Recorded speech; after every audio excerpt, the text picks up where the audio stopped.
November 30th, 1989, just after 3 a.m. New York City. Janet Kimball was driving over the Brooklyn Bridge when her car stalled and slowly rolled to a stop. After a couple of failed attempts to get the car started, Janet was hit by a bright light, bright enough that she had to shield her eyes. The light was coming from an apartment building. Janet thought maybe someone was shooting a movie, not unusual in New York City. Then she saw that the light was coming from a saucer-shaped craft hovering above the building. Okay, it's a science fiction movie, Janet thought. But it wasn't a movie. This was happening for real. As Janet's eyes adjusted to the brightness, she saw something levitating in the light, objects floating up to the saucer. When she focused, she realized they weren't objects, they were people. Well, one of them was. In an instant, the light went out and the saucer plunged into the East River. There were 23 eyewitnesses to this event, including one of the highest-ranking politicians in the world, and people being transported to a UFO by a beam of light in the middle of New York City? That's not the weirdest part of the story.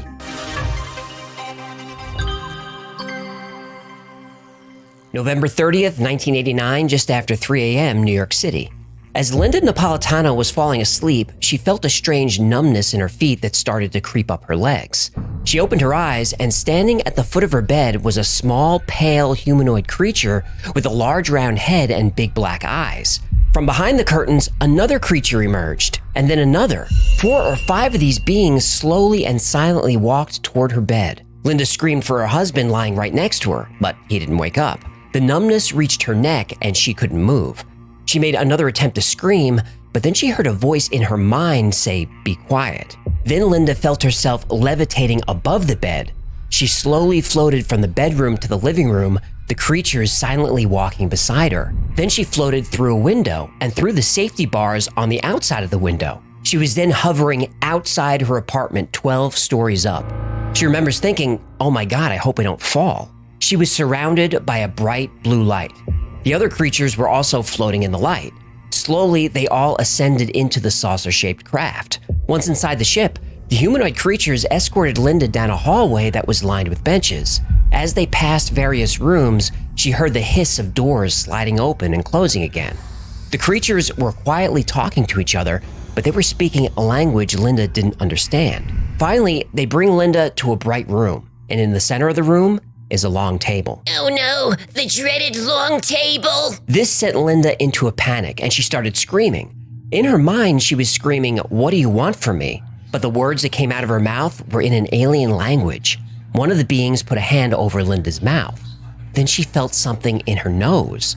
A long medical instrument was forced into her right nostril. As far as alien probes go, a nostril isn't the worst option. That's a good point.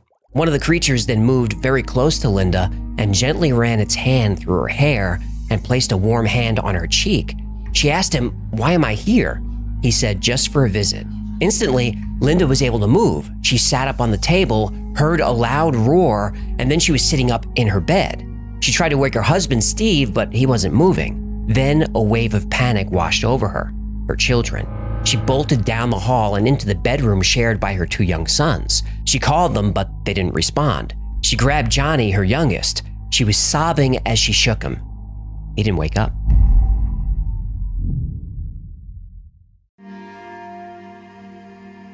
In the art world, Bud Hopkins was a big deal. His art is part of the permanent collections of the Guggenheim, the Whitney, the Met, the Museum of Modern Art, and the British Museum, and a few others. This is his art? Yep. Are you sure these weren't made by some kid in 3rd grade? Yeah, I'm sure. He's a world-famous artist. I don't get it. Anybody could do this. What do you know about art? I happen to be the proud owner of Fish Playing Poker. Don't you mean dogs playing poker? What the hell are you talking about? Forget it. Bud Hopkins was not just a well-known artist, he also made a name for himself as a UFO investigator. He was one of the leading experts on alien abduction experiences. He investigated hundreds of cases. He wrote several books, including the bestseller Intruders and Missing Time. He even hosted support groups in his home for witnesses and survivors. Okay, you won me over. This guy sounds all right. He was a good guy. He was well-respected and well-liked, and everyone who knew him said he was kind, compassionate, and intelligent. Because of his reputation and open-door policy, he got a lot of mail. But a letter he received in February 1991 stood out from the others. Dear Mr. Hopkins, my partner and I are police officers. We've been in a serious dilemma because of our strict profession and our lack of knowledge on this subject. About 3:30 a.m. in late November 1989, we sat in our patrol car underneath the elevated FDR Drive. There it was, a strange oval hovering over the top of an apartment building 2 or 3 blocks from where we were sitting. A very bright blue light coming from the bottom of it. I yelled for my partner, who was just as excited as I was. We were going to get out of the car, but what can we do for that poor little girl or woman wearing the full white nightgown? She was floating in midair in a bright beam of whitish blue light, looking like an angel. She was then brought up into the bottom of that very large oval, about 3/4 the size of the building across. This poor person was escorted out of a window by 3 ugly but smaller human-like creatures. After she was up and in, the oval plunged into the river, not far from the Brooklyn Bridge. Mr. Hopkins, the oval never came up from under the river. The guilt has lingered, and we find it difficult living with ourselves. My partner and I have been debating if we should seek her out. We know the building and we know the window. Perhaps she was just a figment of our imagination. If she isn't, is she alive and well? We have to know.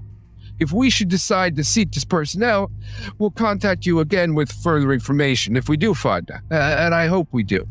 Many thanks, Police Officers Dan and Richard. Bud Hopkins was amazed. He knew the woman referenced in the letter. She'd been coming to his support groups. It was Linda Napolitano. This was the first time Bud Hopkins had accounts of the same event from different people. About 2 weeks later, Linda called. She was agitated. She had just had a visit from 2 police detectives named Richard and Dan. The visit was strange.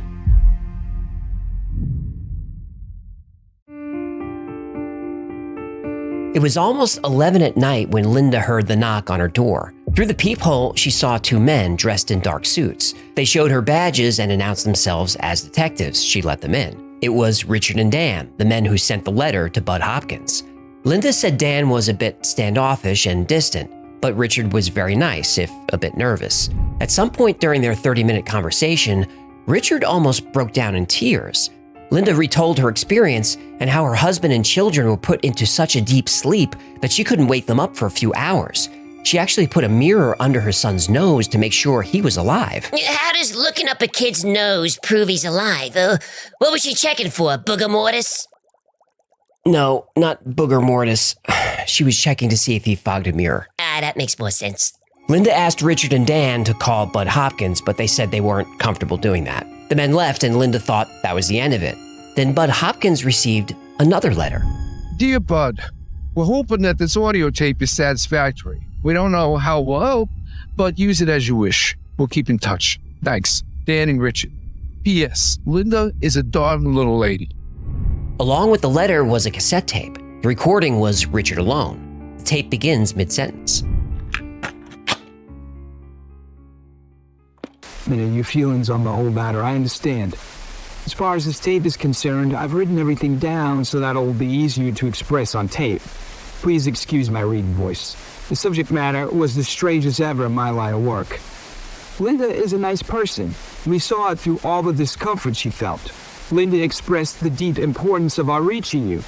After actually seeing her and speaking with her, we could see just how frightened and sincere she was. What we saw actually happened, and I hope that it doesn't drive me nuts. Richard went on to recount the events of the night Linda was taken. Even though Richard didn't want to publicly confirm the story, he thought an audio recording would be useful to Bud. We'll never forget the look on her face. Pure white with no expression. A white mommy doll hanging in the air.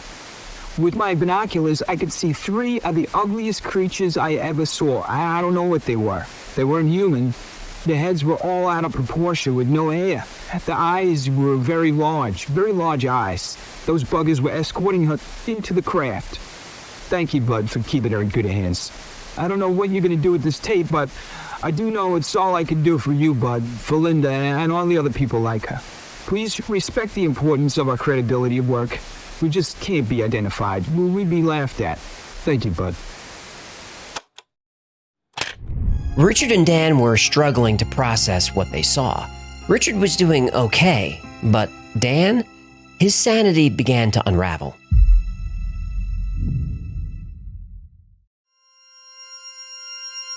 A few weeks after Bud Hopkins received the audio tape from Richard, he received a letter from Dan. Dear Mr. Hopkins, My name is Danny. You're acquainted with my partner, Richard. I decided to get in touch with you after a long fishing trip. Fishing trip?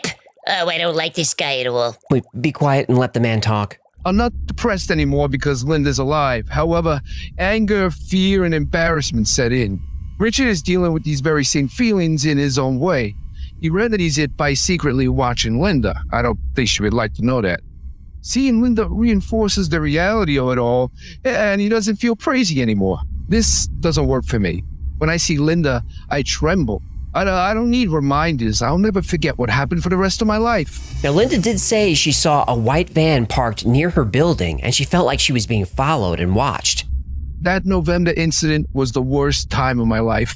See, the UFO wasn't enough. We had to see some young woman being taken. What were they going to do to her? What could I do to help her? These thoughts were more than I could take it. Did Richard tell you about our nightmares? Mr. Hopkins, I sleep with my pistol beside my bed. If they could take Linda, they could take me. Richie has the same fear. We understand that you need us to come forward because these people of yours are considered crazy. We know they aren't crazy. But to be honest with you, you're going to need more than 2 detectives to figure out what the hell has been happening to a lot of people. Good luck in your investigations. If you ever stumble upon good tangible evidence, be careful whom you give it to. There's an obvious cover-up going on. Thanks for taking the time to read this very long letter. Sincerely, Danny. This is when Bud Hopkins decided that he had to track down Richard and Dan. He went to precincts all over the city and put up flyers. No cops came forward. But that's not surprising, because Richard and Dan, they weren't cops.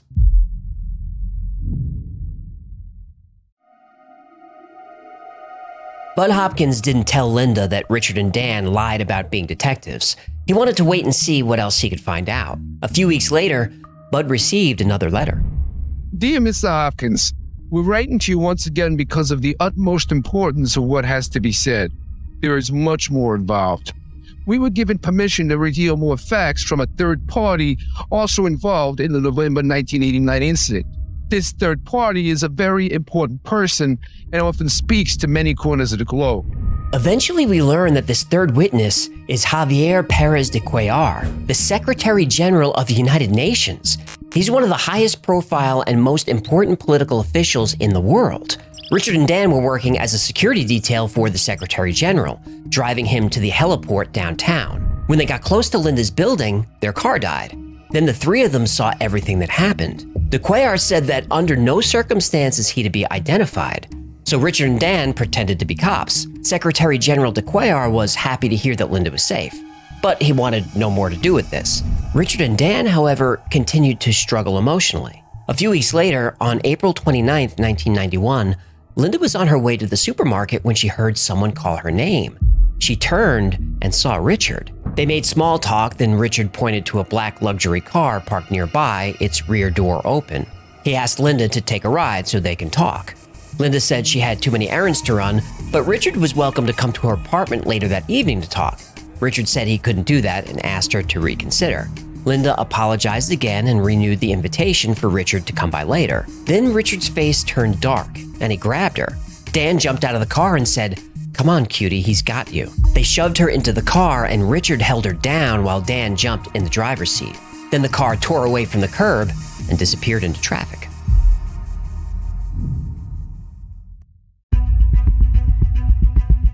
While driving, Richard and Dan interrogated Linda. They demanded to know who she was working for, if she was working for the government, any government, if she was working for the aliens. Linda denied all of this through sobs. Then Dan got angry and told her to stop crying, and he said, "You're one of them, aren't you?" He thought she was an alien. She denied this too. Then Dan started to get really angry. He pulled into a rest stop. Dan demanded that she take off her shoes so he could examine her feet. What is this, forced podiatry? Just go with it, it'll make sense later. Okay, they want to see her feet, go on. Though she feels ridiculous, Linda complies and shows them her feet. She knew that if she didn't do this willingly, they would just force her. For almost 4 hours, they drove around and asked Linda questions. Who were the aliens? Where did they come from? What did they do when they took her? Where did they go? She answered again and again that she was only partly conscious and couldn't remember anything. Finally, they dropped her off at her building. Richard apologized, but Linda said she never wanted to see them again. To try and get more details, Bud Hopkins conducted a hypnosis session with Linda. They learned that the car was a Rolls Royce. It had a blue United Nations sticker and diplomatic plates. And there was a second car that followed them, a Mercedes. Linda was able to remember a couple of numbers from the plate. Using this information and calling in a favor from a friend, Bud Hopkins confirmed that the Rolls-Royce belonged to the Secretary General.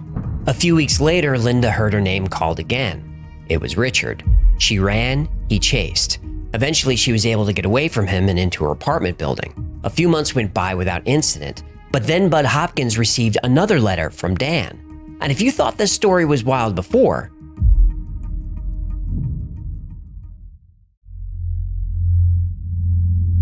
September 17th, 1991. Dear Bud, I hope this letter finds you in good health and happy spirits. Much has happened since I've last contacted you. Dan apologized for what they did to Linda. He said there's no excuse, but he and Richard are under a tremendous amount of stress. It turned out that Richard, Dan, and Secretary General de Cuellar had a shared memory that was triggered by the events of the past few months. After the UFO plunged into the river, the three men suddenly found themselves on a beach. Nearby, they saw Linda and three aliens digging in the sand. They could hear them speaking a foreign language, an alien language. Linda and the aliens then walked up to the men. Linda's face was blank, but she held up a dead fish and yelled at them, "Look and see what you've done." Then one of the beings said, "Lady of the Sands." The men noticed the aliens had no toes. Told ya. I do respect her for sticking up for that fish, though. That was solid. Linda and the aliens then walked toward the water, and suddenly Richard, Dan, and de Cuellar were back near their car, though the Secretary General was on the roof of the car. Dan and Richard helped him down. You're making this up. Nope. This was all witnessed by multiple people. In the letter, Dan gets annoyed. When we questioned Linda last April, we knew she was withholding information. Perhaps she was frightened and didn't know what our intentions were. The fact remains, we still don't know who she is. We were led to believe that she is the Lady of the Sands, whoever that is. Whatever the case, we need to know who she is. As for me, Linda is a pain in the rump. I dislike admitting that. She could fly to the moon in her spacecraft, and the distance wouldn't be far enough as far as I'm concerned. On a good day, I think about having a heart-to-heart talk with Linda. Linda would never consent to such a meeting, but we will meet in the near future. Linda says she isn't different. Bud, she is different, and I'm going to find out the difference. If you can, prepare Linda for a visit from me. I don't want her running off again. Please stop trying to find us. And please tell Linda we honestly didn't kill that fish. Thank you, Bud. Danny. So Bud hypnotized Linda again to see if she could remember any of this. Did she remember? She did, all of it. She said they were taking samples of the sand to see if they could figure out why the fish were dying. She also remembered being called Lady of the Sands, but she had no idea what that meant. Bud then read her Dan's letter that said he would be coming for her. And on October 15th, in broad daylight, Dan grabbed her and shoved her into his car. This time he was alone, and he was out of his mind.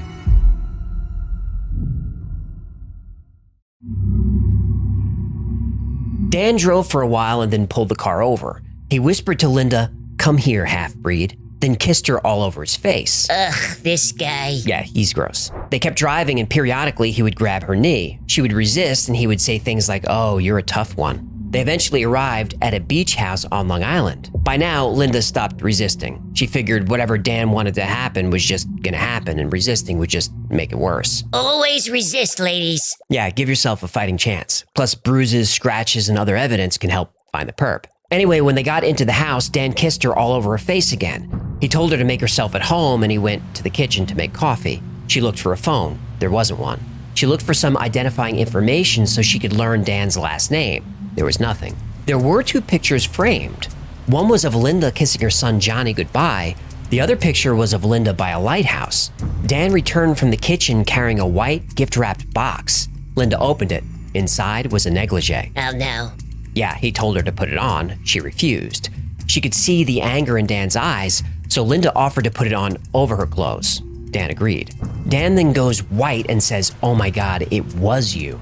Dan then dropped to his knees and started crying. Linda gently put a hand on his shoulder, and then she bolted for the door and out onto the beach. Atta girl. She ran as fast as she could. She could hear Dan screaming behind her, and he was getting closer. Finally, he grabbed her, and instead of hurting her, he started gently rocking her back and forth. He said, "Isn't this nice? We'll go far away and make a new family." Linda said she didn't want a new family. Dan snapped.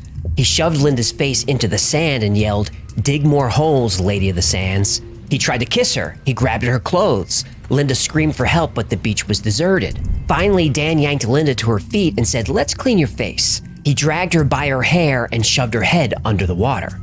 Then Linda blacked out.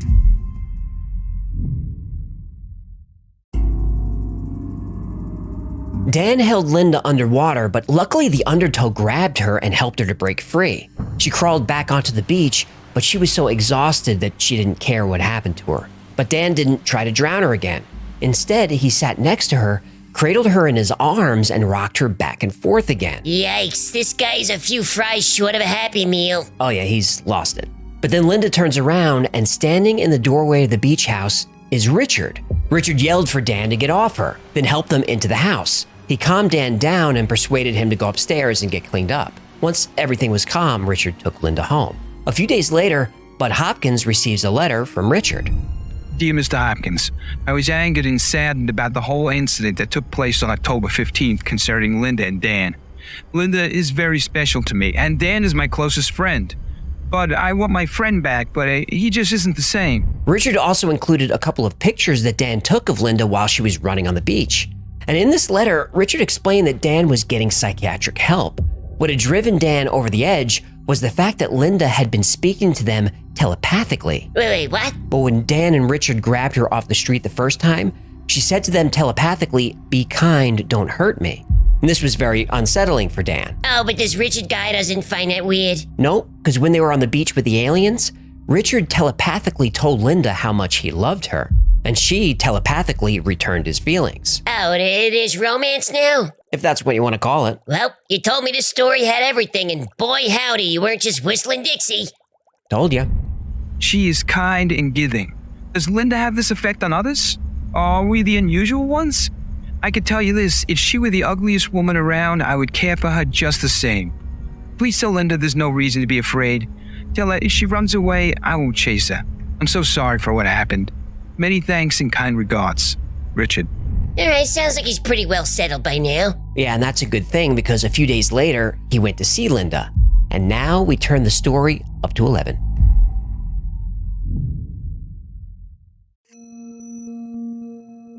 On Thursday, November 21st, Linda was on her way to the post office when Richard appeared.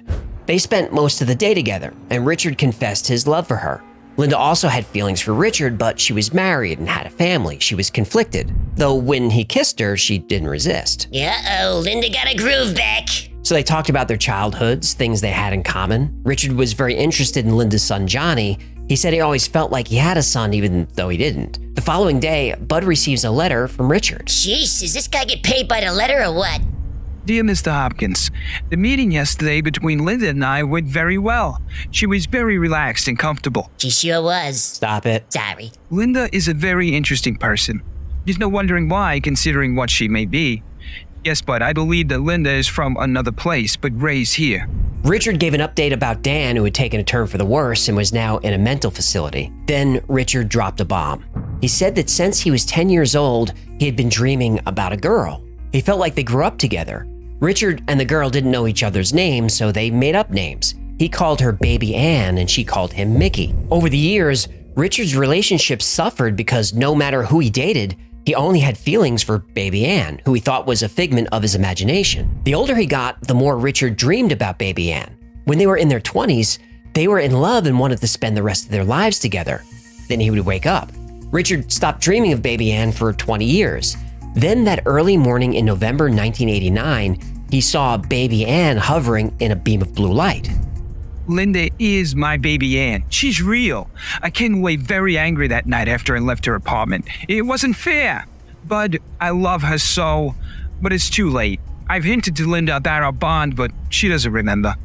Linda has me standing between the fire and the water. If I go in either direction, I'll burn or I'll drown. Oh, that was poetic. I thought so too. So Bud asked Linda if she had any imaginary friends when she was a child. She said yes. His name was Mickey. And now that you mention it, Mickey looked a lot like Richard. Ooh. And so did her son, Johnny.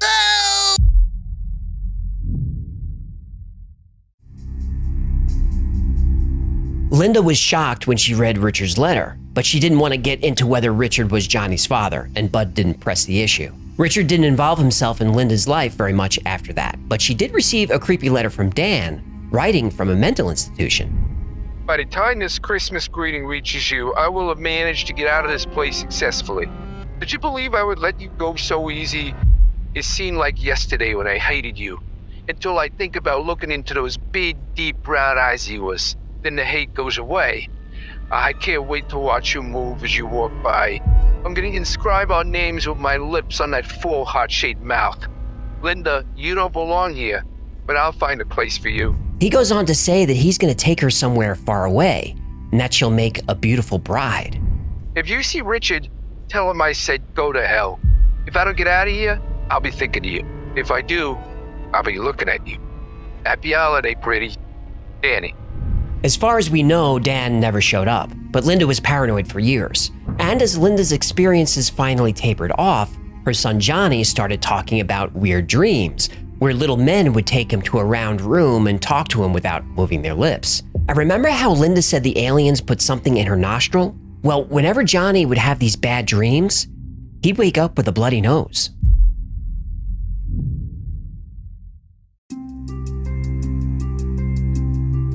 Well, I told you this was a doozy. This story is basically a summary of Bud Hopkins' book, Witness: The True Story of the Brooklyn Bridge UFO Abductions.